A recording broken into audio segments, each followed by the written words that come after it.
Some of you know that my research focuses on preschool children, and so I thought I would sort of open this event with a story of two preschoolers playing together. This is from research from long ago. This was a 4-year-old who was talking to a 3-year-old peer.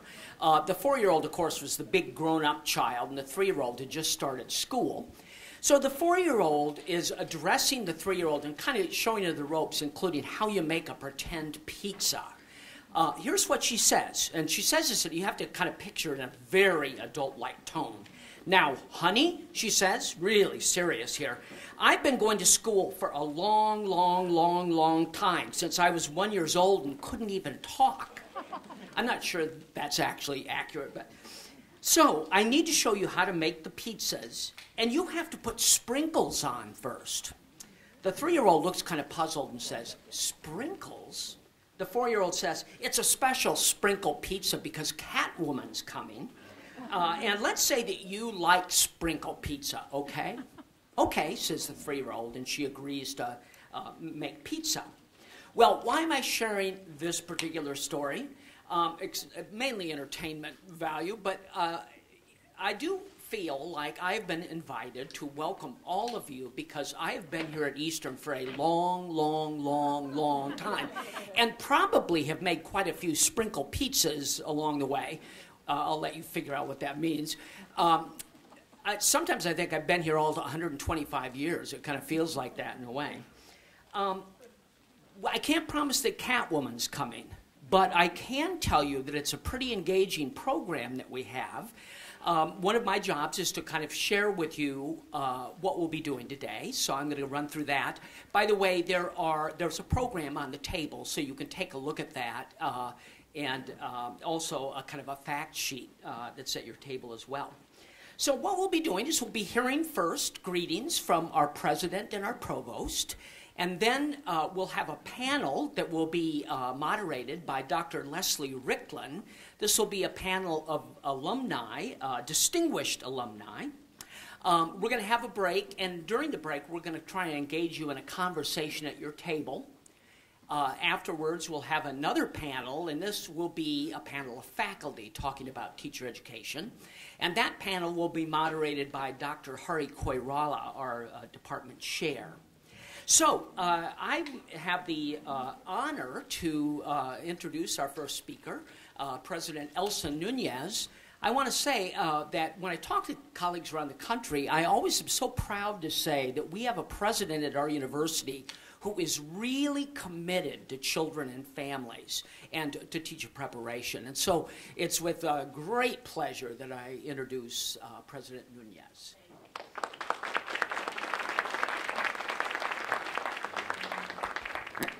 It's so fun to be here today. I was looking at my calendar. I've been traveling for the last 7 or 8 days. I was in Washington, then Phoenix, back to Washington, Boston, and I was pretty tired. And then I all of a sudden looked at my calendar and I smiled.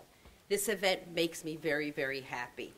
We launched the birthday parties for Eastern at the university meeting. How many of you were there? Thank you for being there. We had the same birthday cake at the university meeting, and we got smart. We don't have a lot of money at Eastern, and Chartwell said it would be a hefty amount, maybe $700 or $800 to give us a birthday cake. So we decided we'd build a cardboard cake and then just use it from event to event to event. I thought that was smart. That was not my idea. Ken DeLisa and his staff thought of it, and I think it's brilliant. So thank you for being here today to celebrate Eastern's 125th anniversary. I do ask you to stop a minute, take a breath, and look at the posters that are up today. We can't keep them up all the time because, of course, the students use the facility and they decorate according to their taste and style.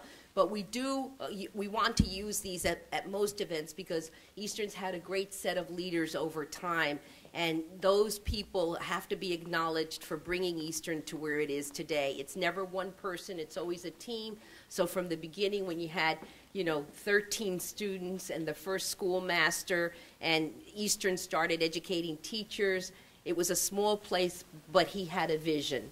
And the normal school really flourished, and it went on and on and on over years. And lastly, of course, Dr. Carter, who built the infrastructure that we know today, and each president tries to build upon the legacy of Eastern. But it's great to look around and see the history of Eastern developed this way. And that picture is one of the first buildings of Eastern, but it burned down. I looked at it at first and I thought it was Schaefer, but it's not. It actually burned down, but it's a good picture of where the first students studied. So again, thank you for being here, and we're happy to celebrate Eastern's 125th anniversary. The first event highlights education at Eastern, and isn't that the right thing to highlight? Since 1889, Eastern has been preparing school teachers to teach Connecticut schools. Today, because Connecticut statutes mandate that all education majors are also major in an academic discipline, we have future teachers in every single major at Eastern. In the broader sense, whether it is through teacher preparation, contributing to the local community, improving pedagogy on campus for all students, or symbolizing our core mission, the Education Department and its work is fundamental to Eastern success. And I'd like the faculty from the Education Department to stand so we can recognize you and thank you for all you do for our students and for the university.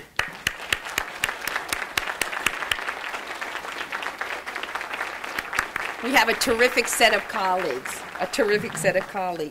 In addition, all the visuals you've been seeing, our program today includes a panel of 6 education alumni who are teachers and school administrators, and we are very fortunate to have a distinguished panel today. And I'd like to thank them for taking time from their busy schedules to say that this event is important enough for them to come share their perspectives and expertise with us. So let's thank the panel. In addition, we hope that the panelists will stimulate some discussion, because the faculty of Eastern and all of us, the administration, the staff, and the faculty in general, really want to build the best programs at Eastern. So any insights that you have, it will be fun to share it with the panelists as the panelists share their opinions with you. On the walls I mentioned, you can see some of the people and the milestones from our past that help remind us of the role that education has played on our campus for the entire 125-year history. Look around you, there are photos of the Savings Institute building on Main Street where classes started 125 years ago. You can see the first normal school building, I pointed that out, which was built in 1895, burned to the ground in 1943, and it was replaced by Schaefer. We have photos of the first 3 principals and even a rendition of the teacher education curriculum, there it is, in 1889. Thursdays look like they must have been exciting: singing, drawing, and gymnasium. We have come a long way as an institution since 1889. We now have more than 35 majors, 13 students who started at the Willimantic State Normal School in 1899, who would get lost in the sea of 5,500 students if they were here today. But education was and still is central to our core mission. Let me share with you some of the highlights of teacher education in our education department on this campus. First, we have always been part of the local community, and I as president take great pride that we have such a flourishing and substantial community with whom we interact. For many years, we ran a model school in which our student teachers taught hundreds, if not thousands, of local school children. Today, we continued our long-standing professional relationship with the local school system. As you will recall, we had a hugely successful early literacy program, which lasted for 4 years from 2008 to 2012. It was funded by the U.S. Department of Education. The grant provided literacy instruction to more than 600 local preschoolers and professional development for the teachers. And I always thought that was so significant that we did the professional development for the teachers. Even though the grant is over, we continue our efforts in the area of preschool literacy. Our education programs have a well-earned professional reputation. The teacher preparation program received national NCATE accreditation in 2004, and those people who've been a part of it or know anything about it know how hard it is to get NCATE accredited. In addition, Eastern has had the highest NCTQ rating of all undergraduate programs in Connecticut. When they asked us to do the survey, NCTQ, they got our data. People told me, oh, don't let them do that, Elsa, because they're Republicans and they're just going to print terrible things about education programs. And I said, you know what, I think we're going to go in and see how we're doing. And lo and behold, we were a little bit scared. We didn't know what was going to come out. And Eastern had the highest ratings of all the institutions in Connecticut that they surveyed. So thanks to the faculty for producing that result. I was thrilled. I love to brag at the system meetings. Our education faculty members are also known for their creativity, their scholarship, and their research. For instance, did you know that education faculty have contributed to a series of early childhood instructional videos that have received 4 national Telly Awards?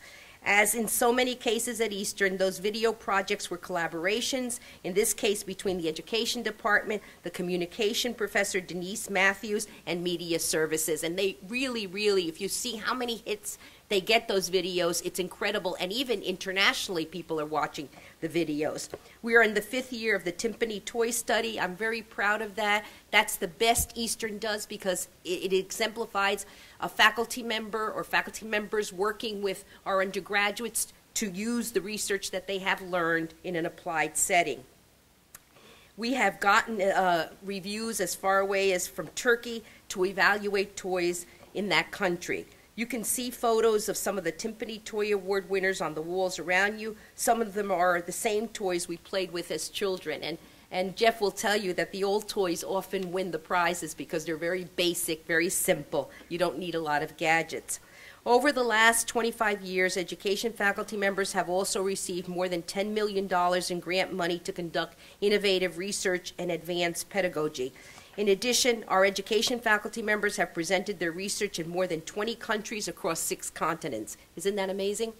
Members of the education faculty have also been recognized for their outstanding teaching, research, and service awards, such as the CSU Professor, Endowed Chair, Distinguished Professor, and Excellence Awards in Teaching, Creativity, and Service. Of course, as with all our majors, the ultimate measure of success here at Eastern is, do your students graduate? That's the bottom line. They're not here to have a good time and spend their tuition dollars, whether they're paying for it or their families. We want them out as fast as possible. Education students have a 60% 4-year graduation rate compared to Eastern's overall rate of 43%. Isn't that something? They hit almost 60%.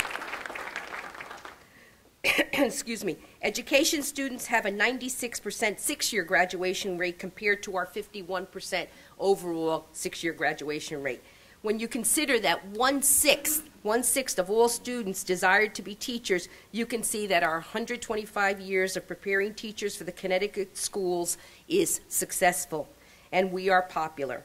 It certainly does not hurt to see Eastern alumni that are frequently recognized in Connecticut school districts as Teacher of the Year, including one who received the Connecticut Teacher of the Year award this year. We can all be very proud of the history of education on this campus and the work of the faculty and the students in the education department today. Again, I am very, very proud of our education department. I'm proud of all the alums we have produced who are making a difference in this state. But I do want to say in closing that one of the big challenges we have ahead is producing teachers that can teach children from all backgrounds.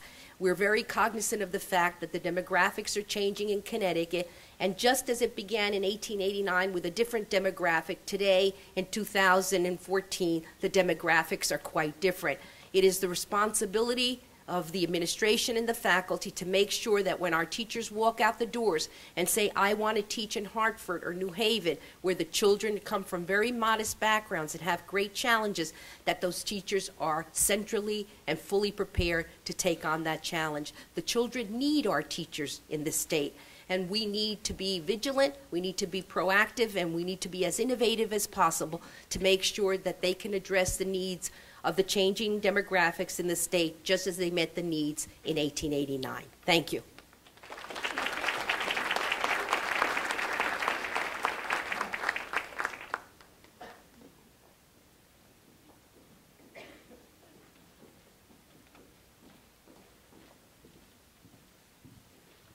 Thank you, Dr. Nunez, so much.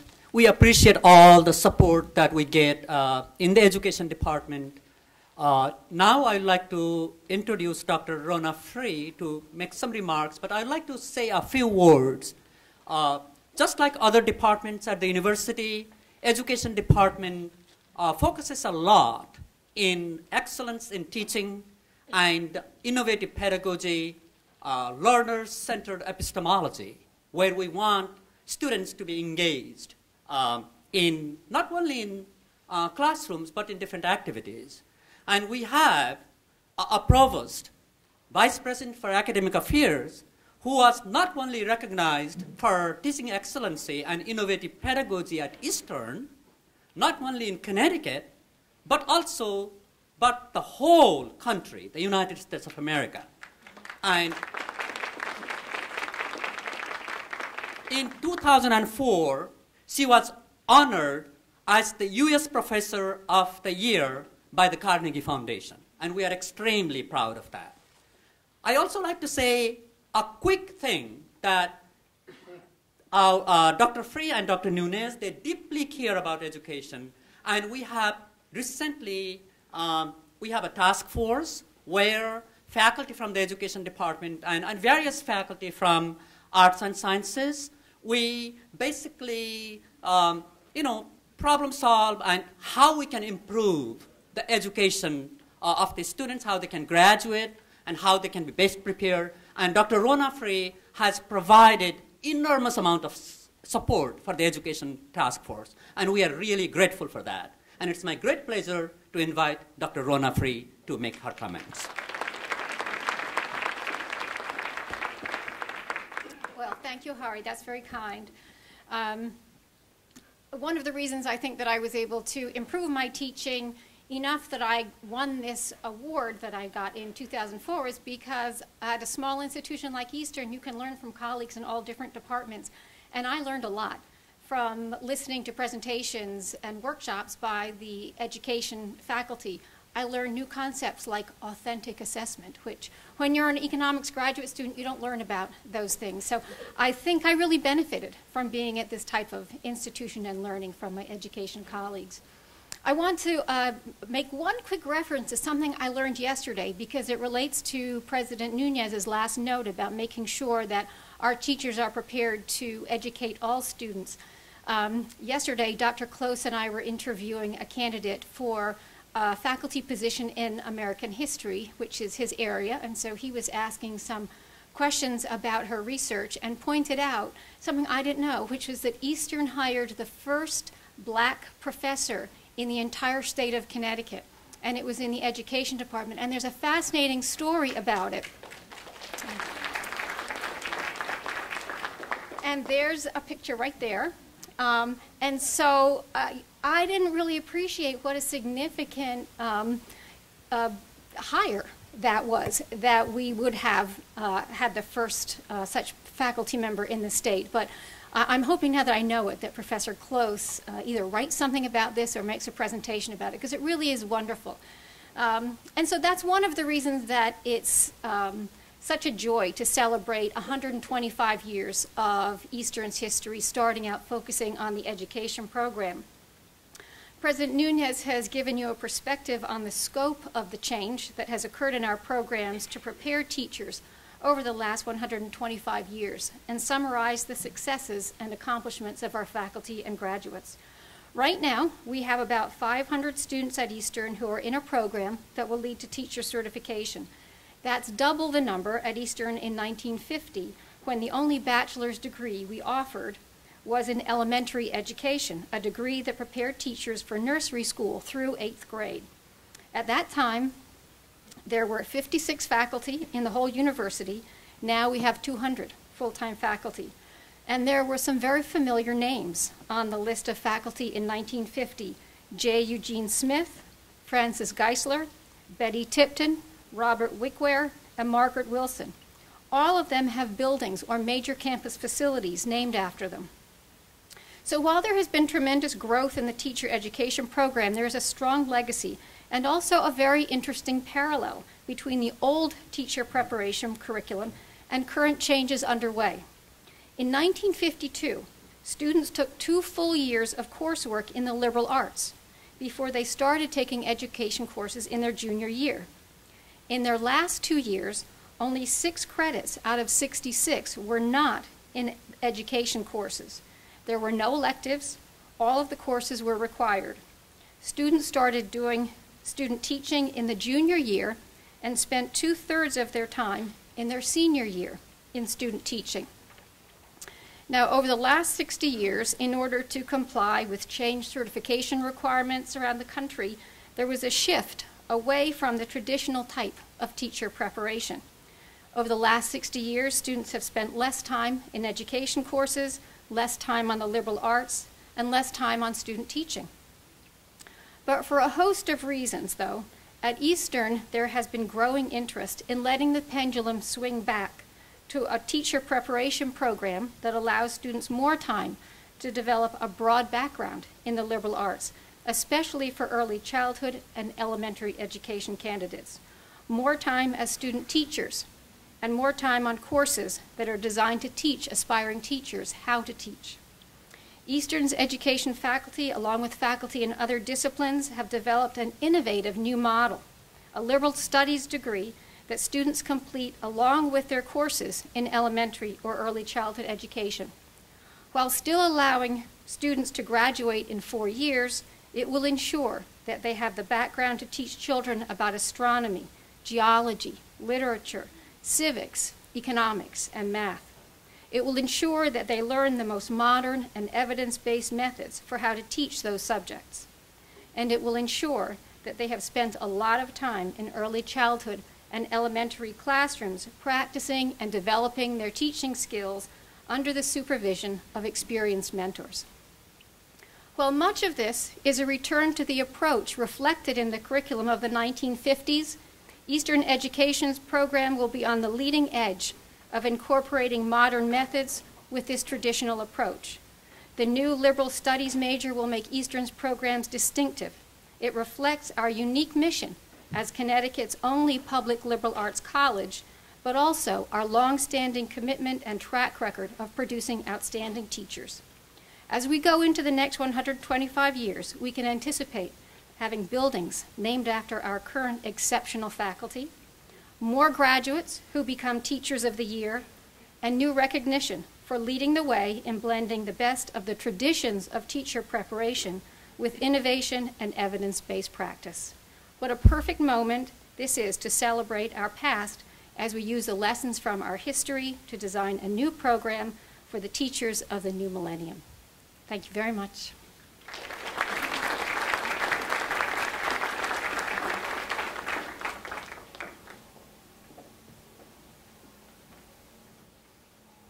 Thanks, Rhona. Next, we're going to have a panel of alumni, a distinguished alumni who will be speaking with you. And I'm going to introduce now Dr. Leslie Ricklin, who actually has been here for a long time herself, longer than me. And so Dr. Ricklin will introduce the distinguished panel. Yeah, that's a picture of Jeff and me in that photograph of the old faculty. Now we're the old faculty.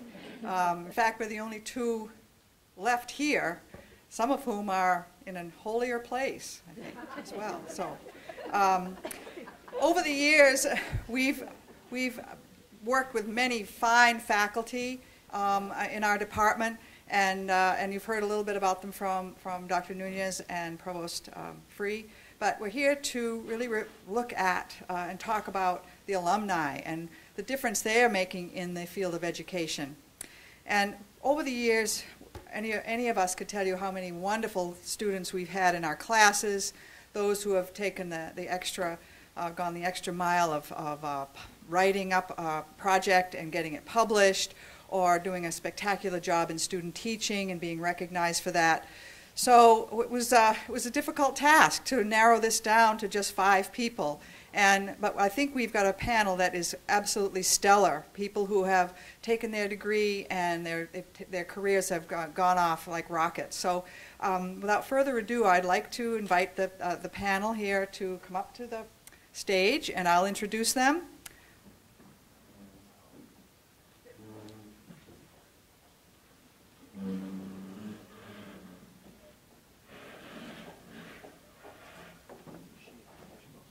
All of these individuals represent all of the certification areas in our department, from elementary, early childhood, elementary, middle school, and secondary school. On your left is Linda Edmonds, who is the related education department head at Windham Regional Technical High School. Next is Alyssa Gwinnell, who is the principal of Horace W. Porter School in Columbia. And then following her is Steve Merlino, who is the assistant principal at Coventry High School. And Teresa Maturino, where's She's over here. She's hidden on the end. I'll continue with Teresa Maturino, who's the math coach at Washington Elementary School in Manchester. And on your far left is Nilafar Razai, who's the interim director of the Child and Family Development Resource Center right here on campus. And the questions that I emailed them pertain to how has your education at Eastern helped you with your career? What doors have you found open to you to pursue other options as a result of your experience at Eastern? So just to get us started, I'm going to ask Alyssa, who is right in the middle. She has a middle school certification from Eastern, I think also a reading. Master's in reading, yes. Master's in reading. So I'm going to ask her to start, but after that, I hope it's open to the rest of the panel, and we'll have some time at the end if any of you wish to ask questions of the panel. And so let's get started. Alyssa? Good afternoon, everyone. How are you today? Good. So when Leslie emailed me, I started to think about, what has Eastern done to help me be successful in my career choices. And I think I only have 5 minutes, so I'm not sure if I can get everything in, honestly. I could talk about how the courses were rigorous and pertinent and meaningful, and all of those things are true. But really, that's what you just hope to come to expect. But my story is a little more personal. In my story, this is where I earned my second bachelor's degree and my master's, and both with a 4.0 GPA, and it sounds like a really good story, right? And it was, but there's more to it. My first college experience was at UConn. I had just graduated from UConn, and I came here. But I had taken 6 years to get through UConn because I worked full-time at the same time, and graduated my bachelor's in English, but I knew I wanted to go into teaching. And so, living nearby, I said, well, let me go over to Eastern and see what Eastern has to offer. And my first conversation was with Dr. Stoloff. And he's, gave me, well, you have some grades that need to be improved, and, that speech. And I, of course, agreed. And so I had to first redeem myself educationally. And actually, one of my first courses was with Professor Close, right here. I don't know if it was quite some time ago. And it was the first time I actually got an A in history. I actually called my mom on the way home, and she wouldn't believe me until the paper came out. So right away, I felt like, okay, this is some place that I feel supported and where I can be successful. While I was here, I had done a lot with the school, which I think ultimately gave me my experiences that helped me to grow and understand all the different facets, which would eventually become my job now as principal. Some of those things was I started the first education club here at Eastern through the CEA. And that, of course, helped to create networks and to find out what happens in the actual classroom. I worked as a grad assistant and created a database at the time to help track student teachers with Dr. Sakoffs. And I was hired to work on a grant project, which was Links to Learning, where I went out to local libraries and helped to put Microsoft Office on the computers in the libraries and run classes for the local communities. And so I was really getting an idea of what education means in almost a non-traditional sense in some ways. Everyone understands you go into the classroom, you teach students. But what does that mean? What does it mean for your community? How do you engage yourself in activities so that you grow more as a whole person? And all of these opportunities that I had here at Eastern contributed to that. Once I graduated with my master's, I was approached to become an adjunct professor here at Eastern, which I did do for some time. And it was my first experience teaching adults, and I found that in the end that really helped me develop a sense of professional development, what types of things, how do adults learn differently than children? Not much differently. And what do we do to help support teachers in the classroom? And so through those experiences, I was able to teach online. I co-taught with Dr. Ricklin, and we went out to DC. We did a presentation there. So just many experiences other than just being in the education program. So during this time, it sounds like a lot, right? Well, it was over 10 years that this all happened. And, but while I was here, I also met my best friend who was in the program with me. I got my first and only teaching job because I loved it there so much. I bought my first house, I got married, I had 2 children, and now almost 15 years later, I'm a principal at Horace Porter School, just next town over in Columbia. And now as a principal, I feel I have the opportunity to give back. Actually, when I came in, I was approached and said, okay, I need a placement for this, and I need a placement for that. And I do. I have teachers placed in my school, both for student teaching and other classroom experiences that they need to graduate and to become a future teacher. But I think really what my story is an example of is when you take a personal interest in a student, how you can make a difference in that person's life. And we talk about that, and I think this is a prime example. I truly believe that the staff really got to know me as an individual and gave me the opportunities to be successful that ultimately led to my greater successes in life. And for that, I'll truly be grateful for that, so thank you.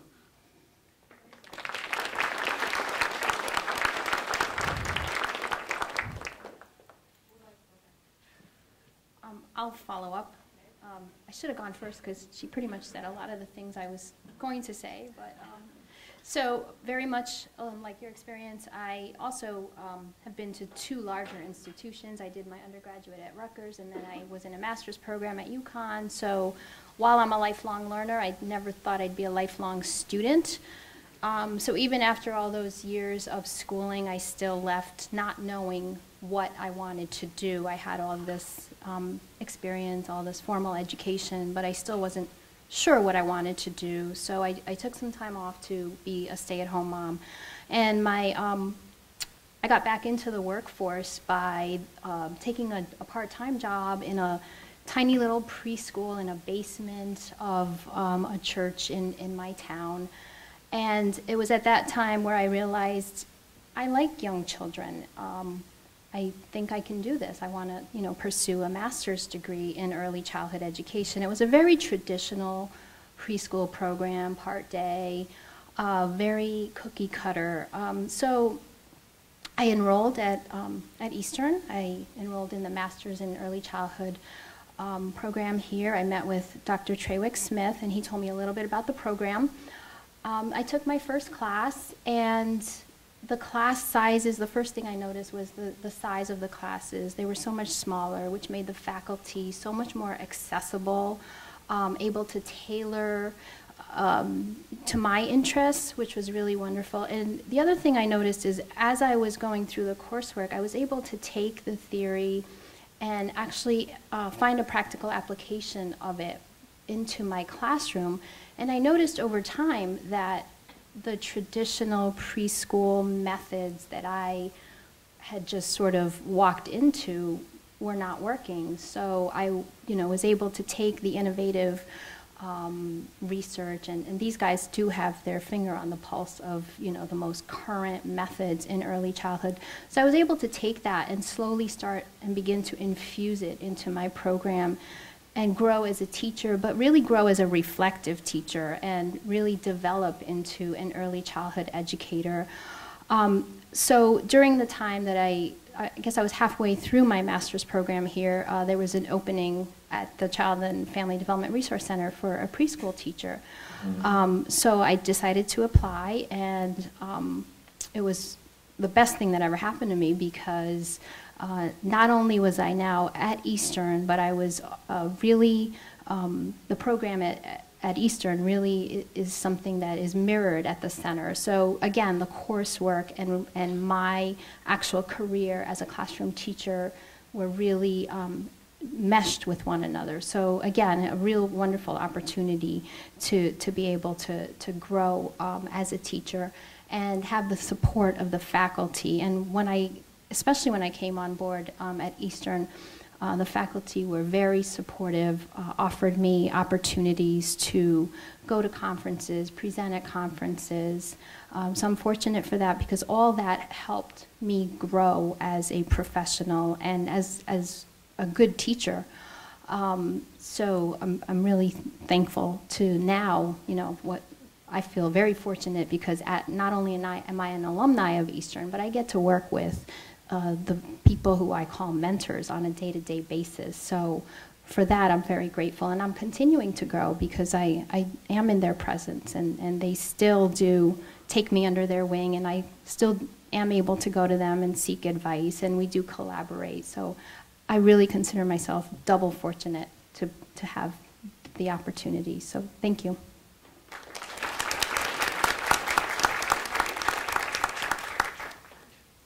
I'll go next. There's not been a single class that I've taken at Eastern that has not served me well. From the early teaching and learning classes where an adjunct professor, Dr. Fred Ashton, exposed me to Stephen Covey and his 7 Habits of Highly Effective People, has helped me in many different ways and different opportunities that I've had both within my career and outside of my career, to an adjunct professor in a reading course that I had to take, taught me what scaffolding meant, to Dr. Koirala's math courses and Dr.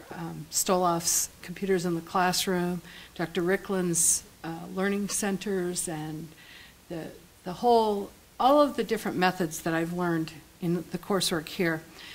I've been fortunate that during my master's program here at Eastern, I had the opportunity to participate in some collaborative work and had the opportunity to work with Dr. Koirala, Dr. Bowman, and Dr. Davis on a Computers in the Classroom article that we published in a journal that gave me the opportunity to go back and apply and use graphing calculators in a pretty non-traditional classroom. I taught in a parochial school in Danielson, and was able to infuse this whole constructivism approach in that school, and found that I was just eating it up. I couldn't get enough of it, and was able to take that influence and that enthusiasm for that exposure and spread it to other teachers.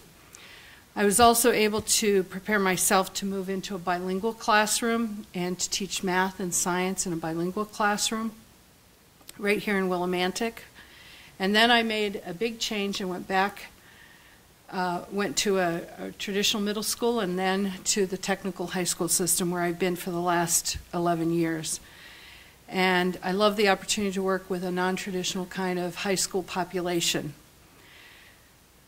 I find that my time here at Eastern gave me the courage to try a lot of new things.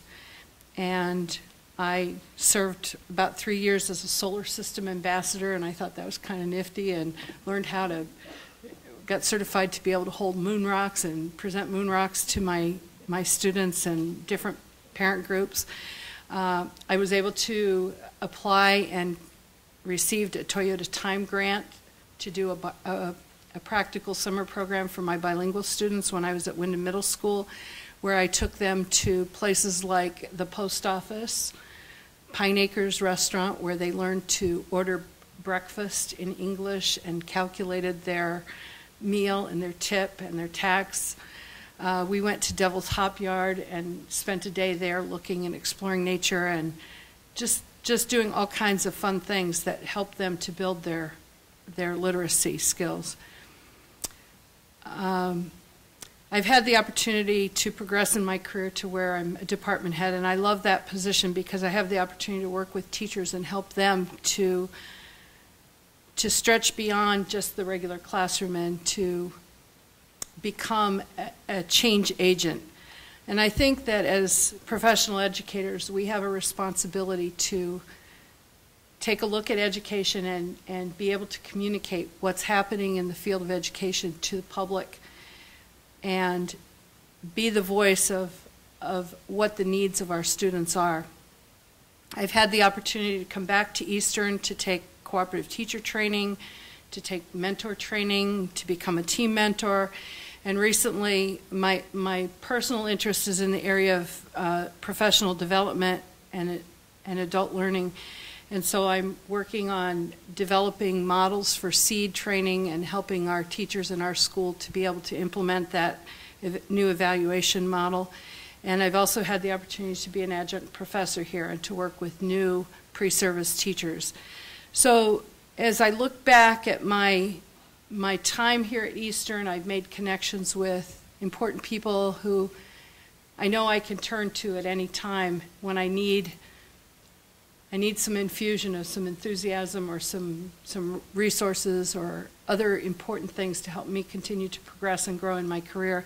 And I'm grateful for that. I'm grateful to be teaching right next door so that it's close by, and I have that opportunity very easily to connect again. Thank you.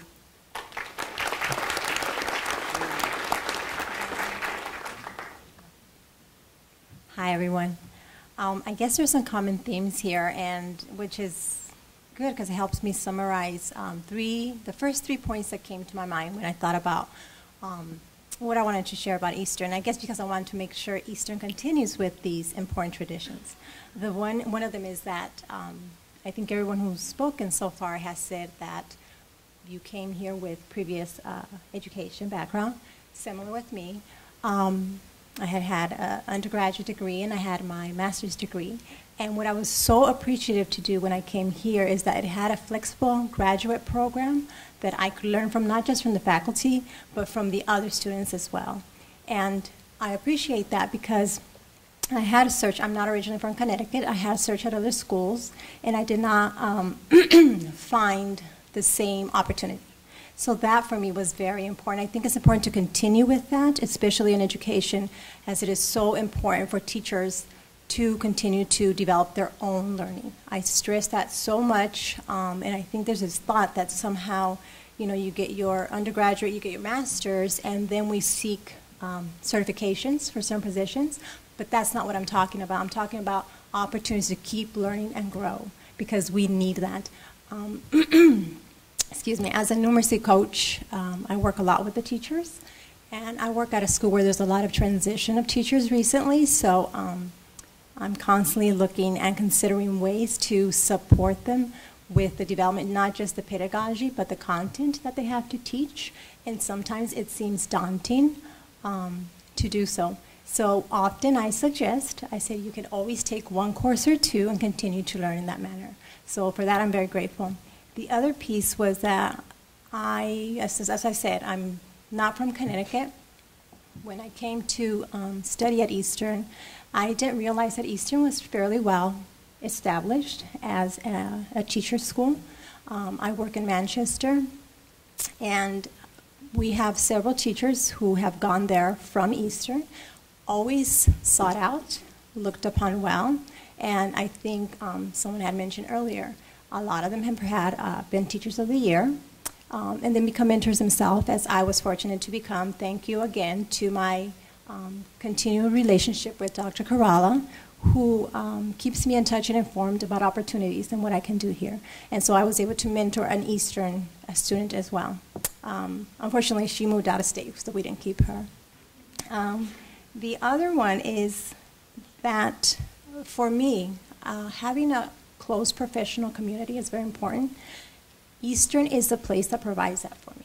Even though I live in Manchester, it's not like I can say it's a community town. Some people might consider, well, I think of a small college like Trinity College, for example, where I can go to, and if I want to go to the library, I want to feel, sort of immerse myself in that learning community, Eastern provides that for me.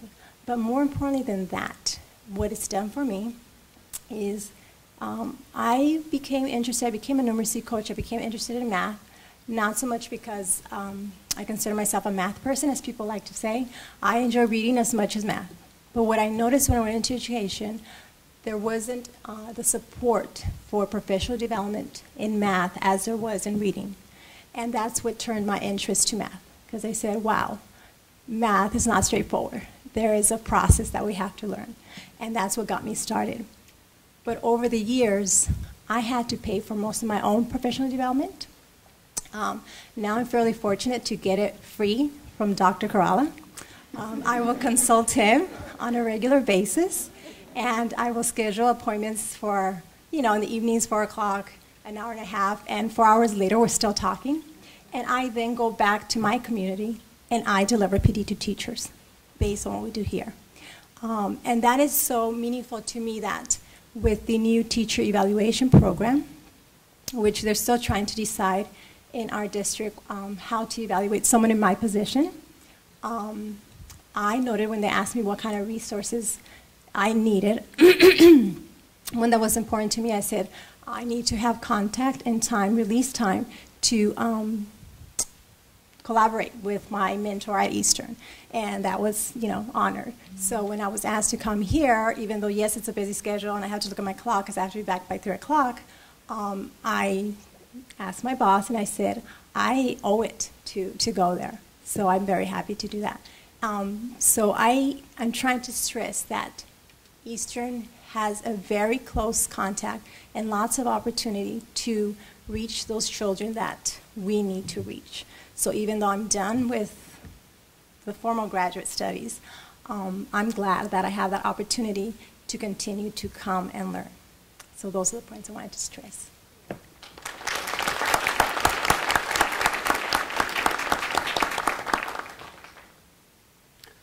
So I like Eastern so much I moved across the street. And I look out into the crowd and I see friends and neighbors, and it warms me to see them. I think I have the order wrong there. I actually fell in love with Eastern after I moved to the community, but I fell in love with it for good reasons, and I want to thank Eastern for those many reasons. The first reason is that thank you to Eastern for welcoming me as someone who was changing careers in his mid-30s, and with a job and a mortgage. I was able to walk through the doors and be treated well and welcomed and organized in a way I hadn't been, so that I might get the education I wanted to become a teacher, and I'm grateful for that. I want to thank Eastern for the classroom experiences that I had, and I couldn't name for you all the professors because I think I'd get the hook, but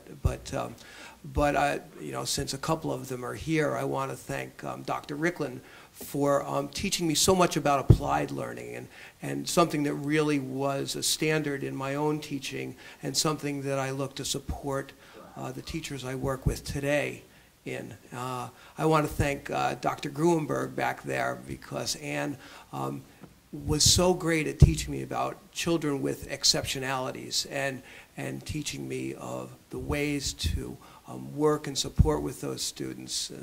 And also there was this tone of patience and kindness in everything she said that permeated the classroom. So I'm grateful to both of them and many others. I'm grateful for the job that I ultimately got at Lyman Memorial High School, where I taught for about a decade, because I met Mary Grace Schifrin over there, and I know that she's an asset to the education department. But because Eastern was instrumental in putting me with good mentors and making sure I was well supported in that time of my student teaching, and it was a wonderful decade that I spent there as a result of that connection. I want to thank them for their trusting their graduates enough that in that first NCATE certification, I got to be involved in the lead up to that certification and developing rubrics, et cetera, with social studies teachers especially, but I also got to meet people like Dr. Koirala in that setting. I want to thank them for the professional development and training that they provide, everything from their summer program with high school students who are thinking about becoming becoming educators. And people like Katie Firth, who is a woman that you might have seen spin by you if you knew her, who's recently been, I believe, appointed interim principal at Sweeney Elementary School here in the town of Windham. The support that you've given all of those young educators through clubs in high school, where Katie was an intern at Windham High School helping with clubs, and also in the young high school students you bring here in the summer. I want to thank you, I guess, also for the interns and student teachers that you provide us with, the observers. I squeeze work out of them at Coventry, and I thank you for that, Mary Grace. And also the student teachers we have there are just amazing, and I credit Eastern. So I thank you for all those things. It's a great privilege to be a neighbor, and there's many things I left out, but I think it's time to move on. So thank you, Eastern.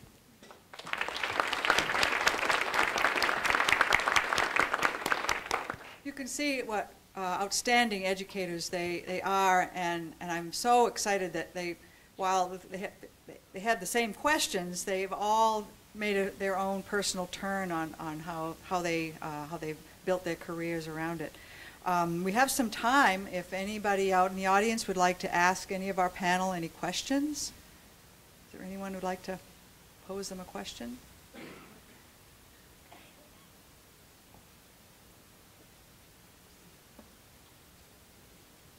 This is called wait time.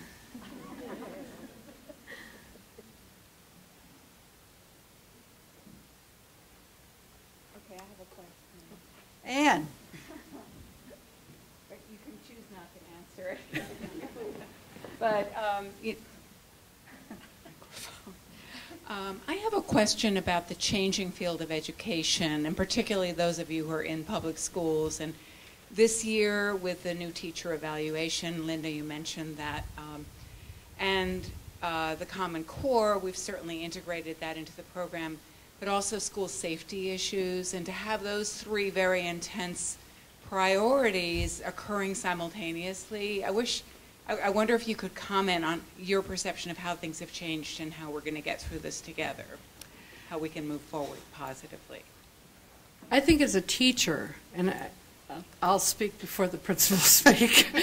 I think as a teacher, my biggest concern is, can I provide a safe environment when the student is in my classroom? And the whole SEED and teacher evaluation, Common Core, there's a lot of controversy out there. I listened to it this morning on the radio, and I thought, you know what?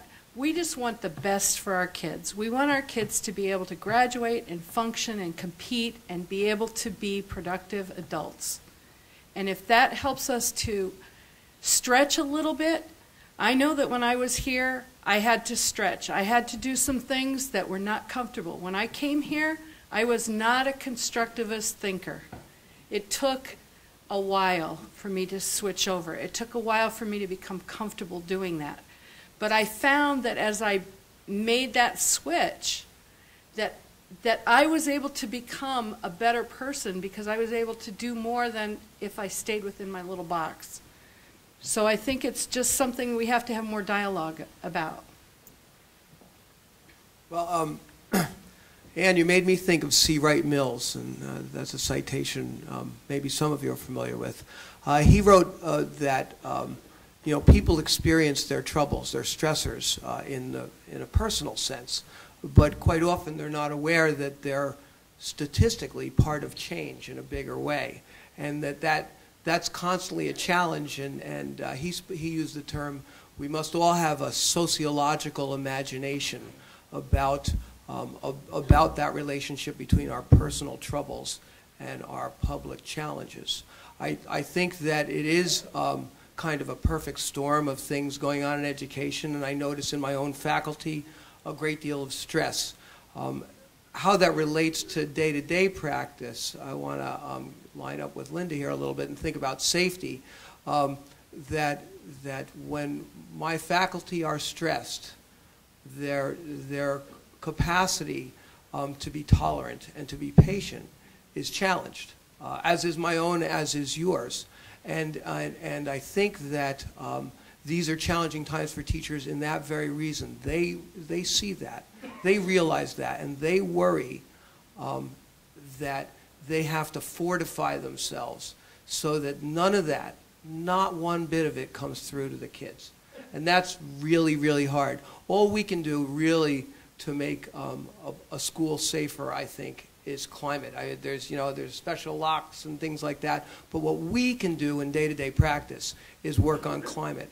And all of these things that are going on, Anne, SEED and Common Core and SBAC, all of those things are stressors that are challenging our teachers to create warm places for their kids. And I really think that that's fundamental. And we as a profession are challenged in that realm right now. Just to kind of add to that same idea, I think what's important is, I had the opportunity last year. Our school was a pilot district for the new teacher evaluation program. So I have a whole extra year ahead than some of the other schools in looking at how it's implemented and some of the challenges that it has. And to echo the sentiments, feeling stressed and that type of thing, and how to not bring that through. But one thing that I find is my responsibility as the school leader is to provide opportunities for teachers to be able to have dialogue about what's working, what's not working, and to remind them that whatever the standards name is, however we want to call it, whatever label we're putting on it, in the end, what's important is that we're continuing what's right and best for kids. What are the best practices that we want to continue? It's how we deliver the content that is sometimes more important than what you name it. And so providing them with those opportunities for professional development, support, knowing that just because we say we're going to do it this way doesn't mean that's the way it's always going to end up. We need to be reflective practitioners and change the course if need be. And I think if they know that you're with them and you're listening and you're taking what they have to say into consideration, although it may be difficult and frustrating at times, that helps get through it. And communicating all of those things, not only with the teachers in the school, but with your parents and the community, because ultimately what they share with their children at home is going to come back into the school, and how they perceive what you're doing in the classroom is based on what you tell them and what you share with them and what their children go home and say. And so having that open dialogue and communication outside the school is just as important as well.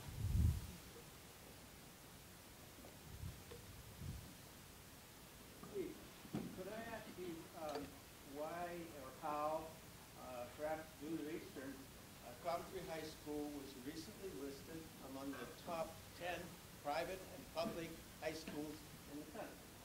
Do you have anything to say? Do you want to comment on that? I would love to comment on it if I only heard it all. I didn't hear the question entirely. Okay. Coventry High School, top 10. I live in Coventry, and oh, we have a microphone. Perhaps you can hear me now. Within the last couple months, Coventry High School was listed among the top 10% private and public high schools in the country. And obviously, Eastern has played a role in that because you and your various interns and so forth connect with Eastern. So I don't know if you've heard a lot about it at home base. Yeah, well, I guess I want to say there are probably a lot of deserving high schools out there, and one of the things that, in some of these rankings that Coventry has been fortunate enough to receive, some of them are about applying for them or getting recognition, getting noticed, right? But others are really taken, just pulled right out of the data, and Coventry's gotten its share of those as well. It's received 2 awards in about the last year, and I'm not really that good at naming them, but one's from a national periodical, and the other's from a man who works for the Washington Post and does educational he writes as an education writer. The education writer from the Washington Post notes that we have a high graduation rate of AP students, and that's partly to the credit of Project Opening Doors, in which Coventry was an early participant, and it's partly to the credit of an outstanding faculty and a great school leader, Michelle Mullally, who've really promoted the AP program. The other award, I believe Newsweek, said that they ranked us out of the total number of schools that were assessed, thousands of public schools in the nation. And I think I don't know that they put a percentage on it, but if you broke it down, it was in the 4th percentile or sort of 96th percentile, I guess. Hey, it's a great place. It's a really good place. We have a high graduation rate. As somebody who studied sociology before studying education, and as someone who worked at Windham, Windham High School, a great place, as well as Coventry High School, a great place. I have to say that part of that's demographic, right? That there are great teachers in both places and great professionals in both places. But I do believe that Coventry is exceptional, again, with regard to the numbers of people. So let me connect it to Eastern. We do bring in a fair number of student teachers, and they bring in a flood of new teaching for us. I do bring in interns from various education programs, including Eastern, as well as students not in the education program. The psychology department from Eastern contributes greatly to our intern load. And when you talk about graduation rates, those students are placed with my at-risk students. And those are my kids that I'm worried about not graduating. So college students are foundational in their relationship to raising graduation rates. If I apply a lot of energy there, I get great return. And that energy often comes with great practical experience for the students I'm using. And those students are the students that go here. So it's a nice synergy that we're happy to be part of. And hopefully I've explained why Coventry's as fortunate as it is, and there's a little bit of luck and a little bit of management in that. Thank you very much. And we have some gifts for the panel, and I'll give them to you when you come back down. So, but we need to move on to our next panel. Thank you very much.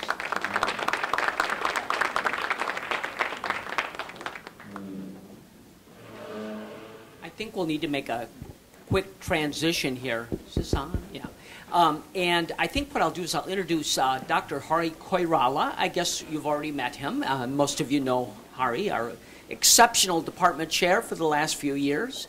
And Hari, I was thinking you might introduce your panel as they come up, and we'll just kind of make this transition pretty quick.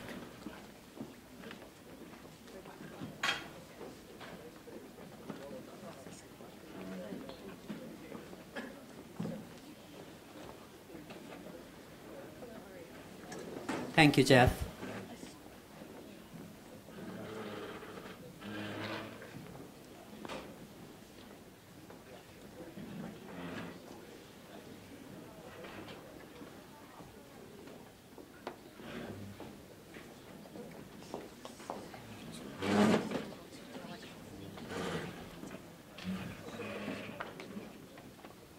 Thank you. We have exceptional group of alumni, and it was really, really wonderful to hear from them. But also we have outstanding faculty at Eastern. And when it comes to education, the faculty from education and faculty from arts and sciences, we work really, really closely together so that our programs can be the best possible program. And I'm delighted that 6 of the faculty members are here in the panel. To your very left is Dr. Marsha Davis. She is a professor of mathematics, statistics, and chair of the mathematics and computer science department. And she's an accomplished author with many articles and books. Recently, she completed online course materials in statistics for Annenberg Learning, which is a very prestigious organization. The second person I'm going to introduce is Dr. Lisa Frostino. She is professor of English and chair of the English department, and she specializes in children's literature. And probably many people don't know that she taught 5th grade for 7 years before joining Eastern in 2003, and she is the author of award-winning fiction of young readers. What a great asset for the English department and the education department. And the next I'm going to introduce is Dr. Darren Robert. And Dr. Robert is a professor of physical education, health and physical education, and he's the coordinator of the physical education certification program. And he is one of the past chairs of CARE. CARE is a very famous committee for the education unit that admits students, monitors their progress, and they really care because they want all students to graduate in a timely manner. And he was chair for that, and he mentors students, Eastern students, to prepare for preschool physical education program, and he's also a proud alum of Eastern. And the next person I'm going to introduce is Dr. Sudha Swaminathan. She's professor of early childhood education, and I'm the associate chair of the education department. She's current chair of CARE, and she enjoys doing research on young children's mathematical thinking using technology.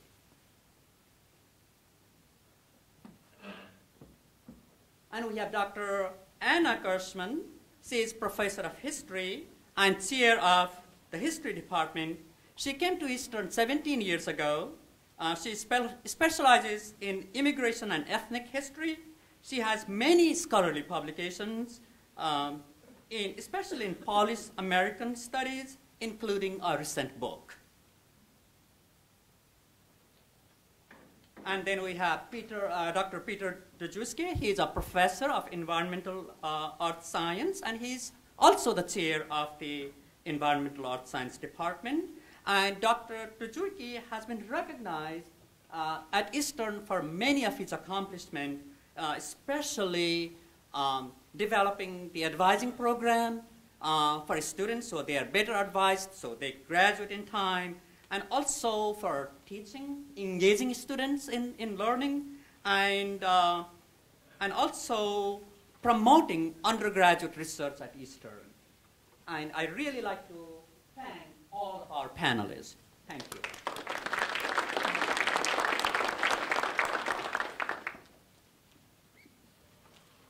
Because Eastern is a public liberal arts university, basically I want this panel to focus on how the liberal arts education it is so important for the teacher education program. And I have sent a couple of questions that I'm going to read the question just in a couple of seconds. But I also wanted to say that Eastern became public liberal arts university in 1998. The CSU system board approved Eastern's liberal arts mission in 1998. In 2004, Eastern got the COPLAC membership.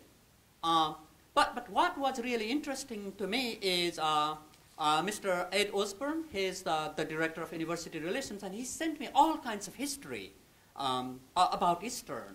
And I love history, especially when it is relevant, you know, and about Eastern.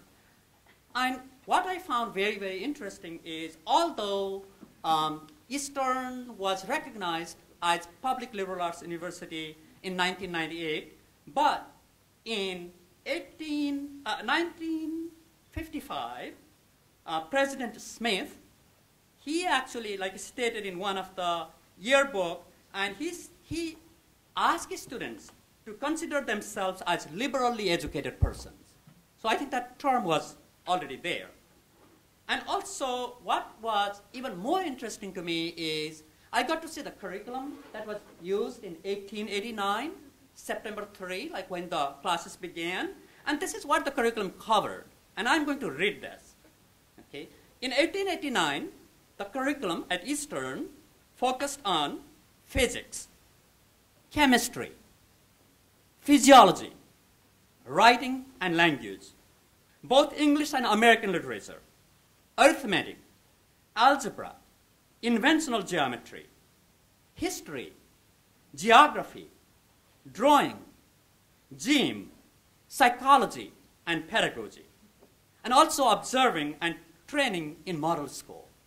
I think we still do that. I mean, like, that is a part of whole liberal arts education. Although probably it was not designated as liberal arts program, but in my mind, that's what the liberal arts education is. So we began liberal arts education in 1889, and we are still doing it today. So here are my couple of questions, and I know we don't have much time, so probably like you can answer those. Like I'm going to ask 2 questions that I sent you, and you can combine, like in any way you can respond to them. And the first question I asked was this. Eastern Connecticut State University began in 1889 as the Willimantic State Normal School, where elementary grade school teachers learned to teach. Today, Eastern is well known for its public liberal arts mission with an emphasis on practical applications and internships.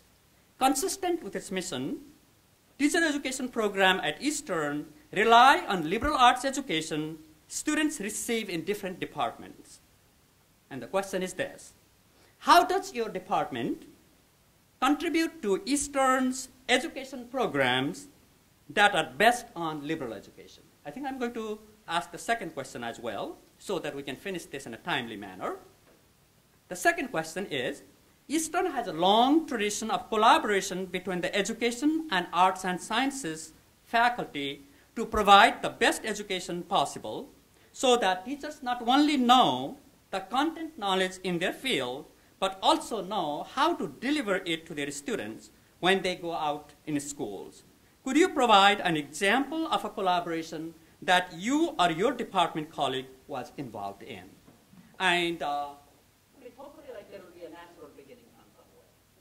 Well, I can start, but because I almost feel called upon by your references to history and how important it is, and by our wonderful decorations here that include quite a bit of chronology and dates and names, all these things that students not always enjoy learning by heart. So it seems like it's a good segue. It seems to me, Harry, that what you're asking is not only the contribution, but kind of mutual relationship, the synergy that exists between the content departments and education departments. And if I would describe the relationship between the Department of History and Education, I would call it mutually beneficial and mutually reinforcing. About 1/3 of history majors choose education as their second major, so they are fairly well represented. Our majors include history with American Studies concentration, and history and social science. And the third major, actually a question about collaboration, was created in order to accommodate secondary education students and their social science needs. So this is an excellent example of that type of collaboration, as well as all kinds of advising workshops that we held over the years here with, especially with Leslie recently, to help out in the process of students moving through the system. Of course, our main objective in the department is to provide content knowledge for future teachers. And there is no getting around it. They do have to have information. If they are to stand there in the classroom, they need to know when World War I started or when American Revolution took place. But I hope that we teach also more than that, passion and enthusiasm for history, recognition of the relevance of history in our current days, and in some ways in the classroom providing a role model of what history teacher could do. And that includes analysis of primary sources. It includes thinking critically and all the other things. I don't want to take too much time here, but I also wanted to mention how we accommodate education students within our history curriculum. So, for example, quite a number of assignments, and especially senior papers, accommodate interests of education students. So, for example, in my seminars, very often they write about history of education in different time periods or different aspects of that education, and I hope it benefits them in the future to understand the context of where they work as well as what they teach. We encourage active participation in student activities such as History Club, which obviously provides them with all kinds of leadership skills. And we also believe that teachers at any level, teachers of history and social sciences at any levels, in some ways are interpreters of the world around them to their students, but also to the communities they work with. So they need to share their knowledge of historical context and historical process, but also perhaps see themselves as the leaders in the preservation movement. And that's why we take them often to the museums, to the local museums, and provide them with opportunities of volunteering at the local museums and local historical institutions. Provide them with methodology of doing oral history. Very often those types of projects in smaller communities, the history teacher is asked to lead that type of process if there is such a need. So they can later serve also as experts. And finally, the History Department is also funding the Victoria Soto History Award that goes to a student who has been invited to Phi Alpha Theta Honor Society, History Honor Society, and is interested in teaching in order to honor the memory of Vicky Soto, who was history major as well as education major. So these are kind of the major bullet points I wanted to hit here. I'll be happy to speak more if there's time. Thank you so much.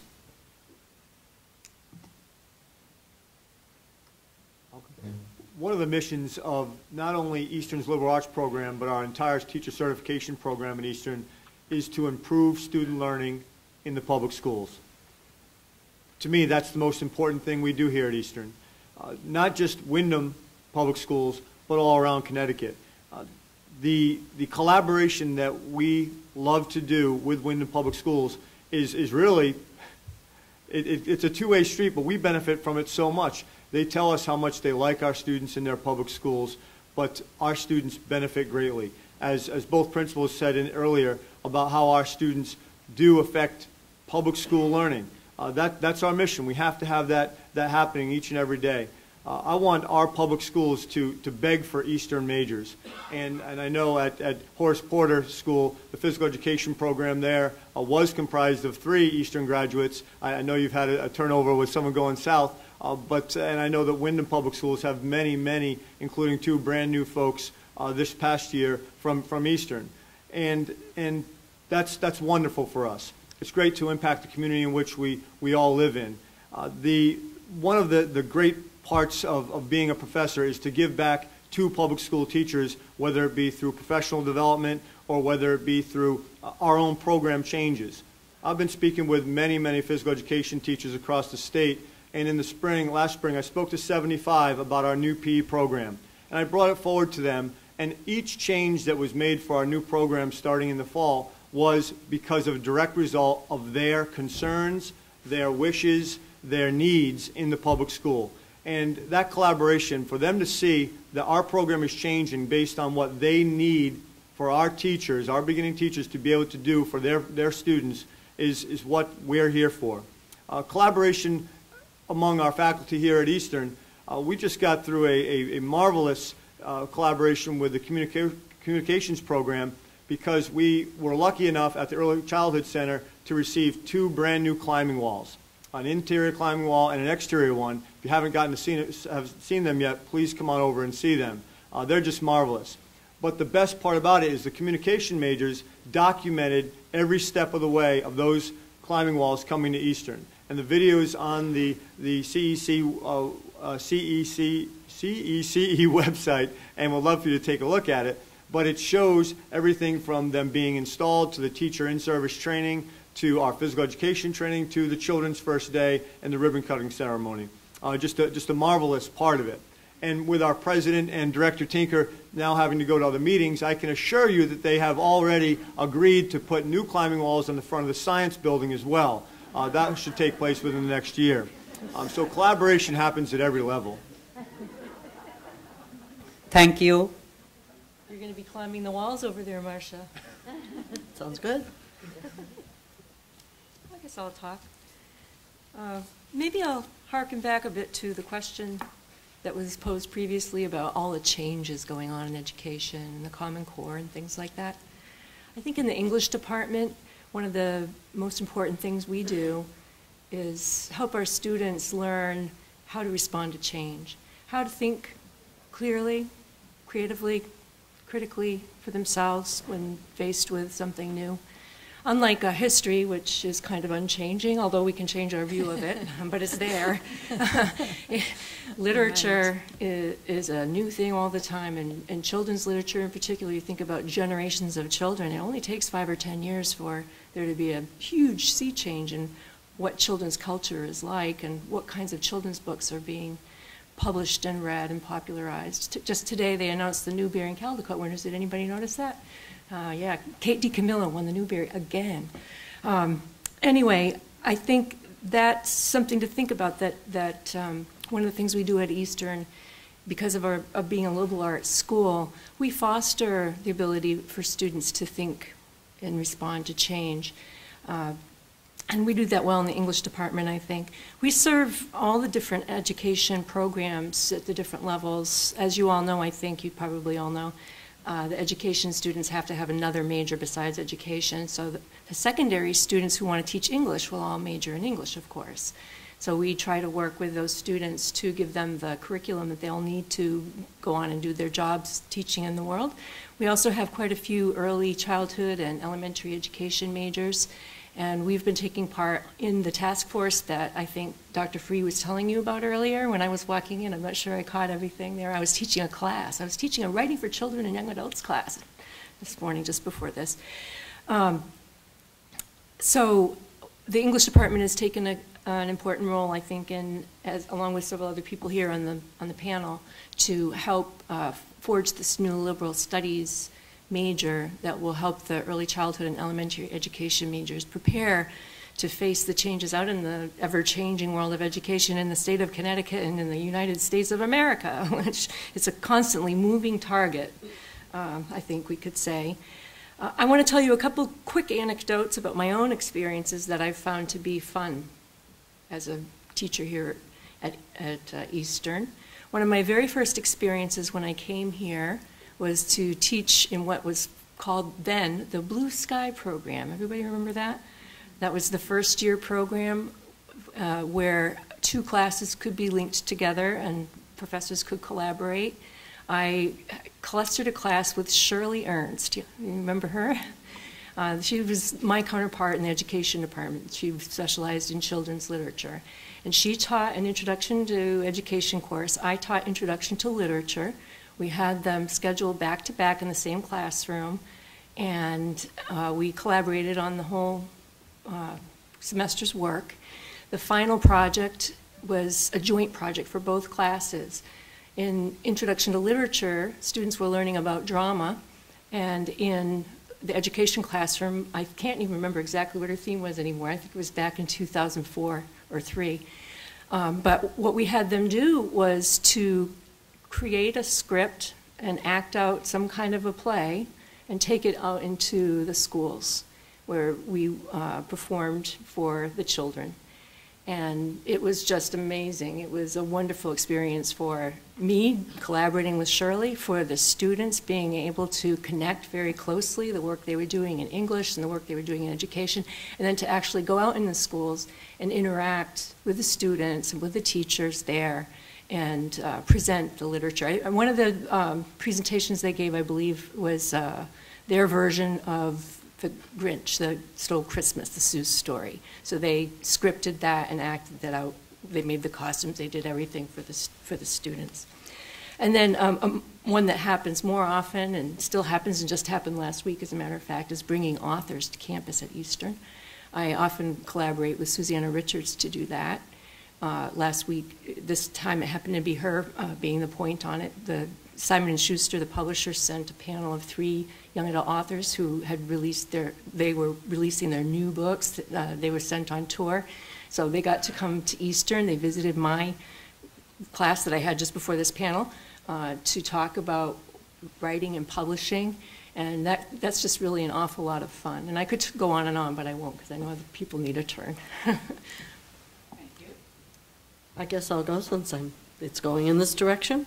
I think we've had I'll jump in with the collaboration between the education department and the mathematics department, because we've had a long collaboration. Hari and I have worked a lot, both on creating courses, but also on research. So it's really helped shape the department. In particular, we have a couple of courses in our department to thank that relationship.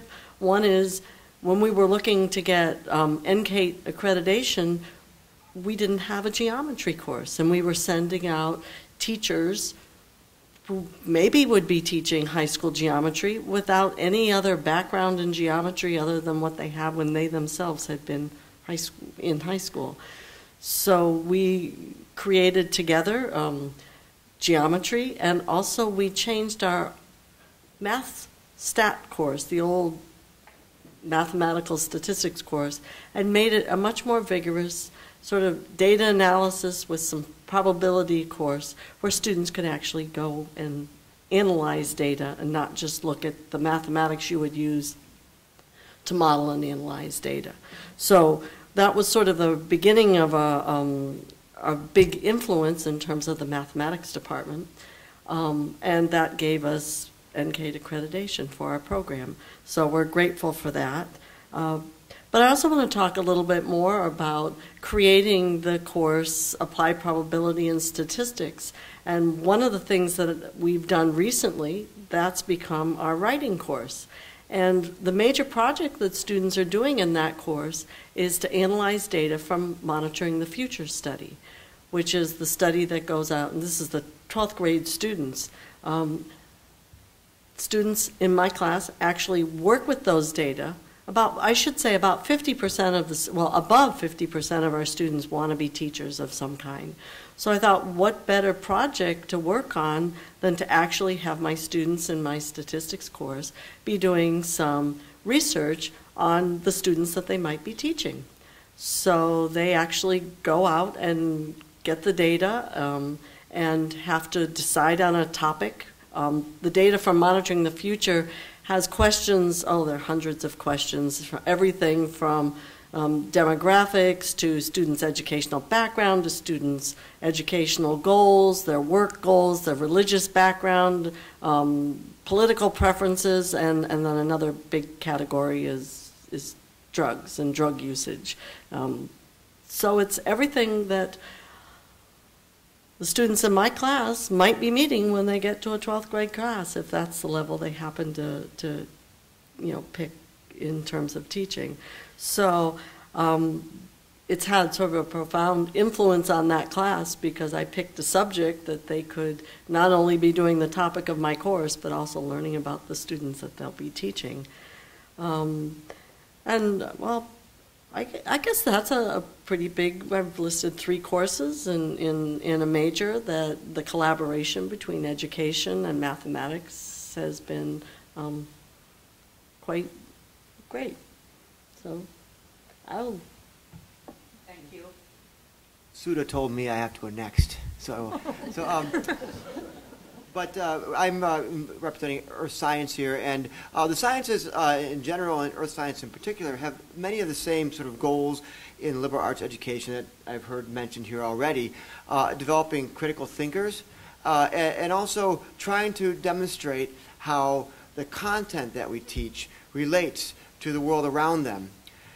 We have in earth science, and I believe in biology as well, a lot of courses students have to take. Over 60 credits are required in the major. And so I think it's important that in those courses that we find ways to actually get students to be able to look at the world around them and to ask questions and then find out how to answer them. And we in earth science do that several ways. First, our program is not like traditional earth science or geology programs. We have that word environmental in front. And what we do is we actually concentrate on issues that seem to have relevance in the world today.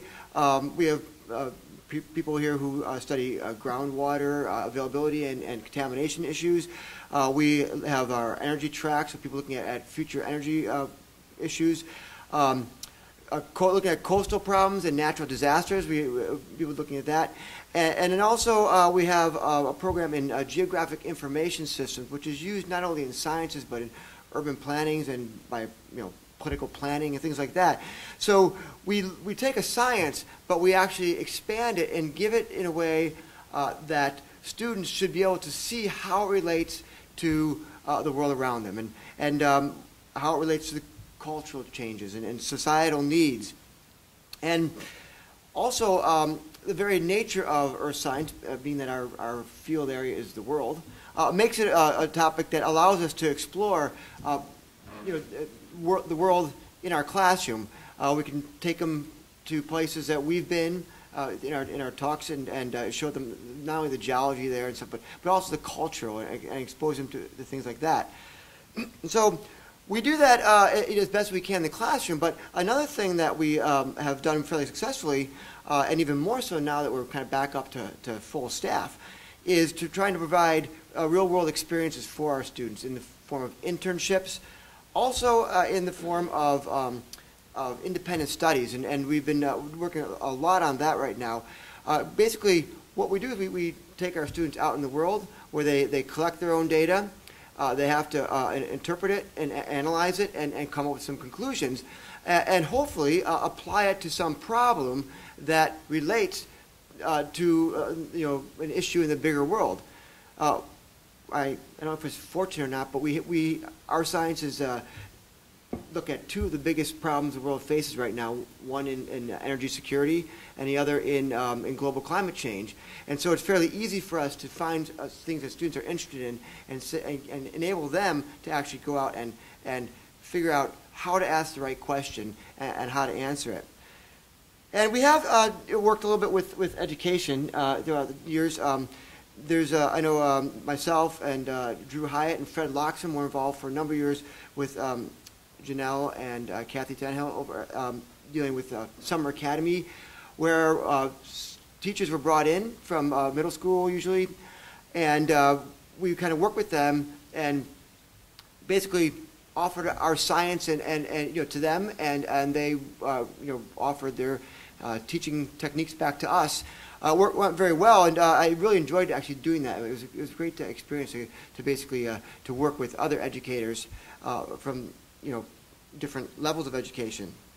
And then now more recently, one of our members, Dixon Cunningham, is working with education to try to figure out what we need to get early childhood educators basically what they need to succeed in job finding and such. So we look forward to continued collaborations in the future. Thank you. Okay, I'll be super quick, and mainly because I have a class at 2 o'clock myself. My perspective is from the education department, and listening to all of my colleagues here, you can hear how closely the departments try to work together for the content. What I wanted to share was the students' perspective. I advise students at the very beginning of the program. They come in and as figuring out what's care. And one of the questions I keep getting asked is that, why do I need to have a second major? Can I just be early childhood? Can I just be elementary? Why do I need to take a tier 2 cultural perspective? And when am I ever going to use that? And in response to all of those questions, I sad, I'm sorry to say, I just say, you just got to do it. This is the state requirement. That's my standard reply. It's a state requirement. It's a recent requirement. You've got to take these credits. You've got to do it, got to do it. And then they join the program. They take all the courses. I teach the very last course that they take before they are certified and they graduate and they leave.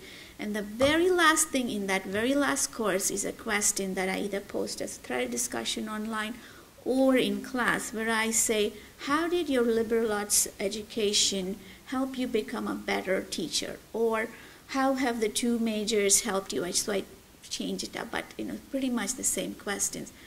And then comes these long reflective statements that often I save and I look back and I enjoy.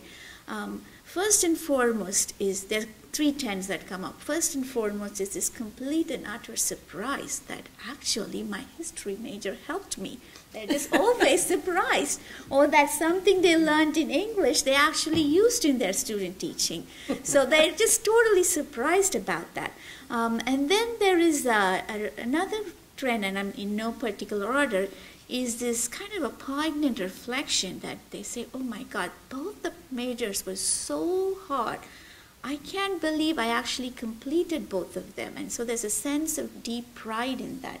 And then the third thing, this is to me is very special about of all the three things, where they say, because I was a science major, I kind of think differently than my friend. She's also an elementary teacher, but she's an English major. And they actually begin to realize that their content is actually influencing and making them think differently. And how wonderful is that, that actually we have some impact on their thinking. So those are the three trends. And I guess sometimes I think to myself, they ask me, why do I have to take a second major? Why do I have to do all this? In some ways, after 4 semesters, they finally kind of answer their own questions. So I'm usually back to telling them, you just got to do it. That's all. So thank you. Okay, well, real quick, thanks so much to presenters. This was just really fascinating.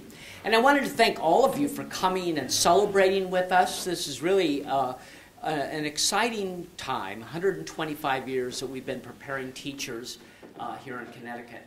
I've got an assignment for you. On your way out, would you please grab an extra box lunch so that we don't waste food? Thank you very much for coming.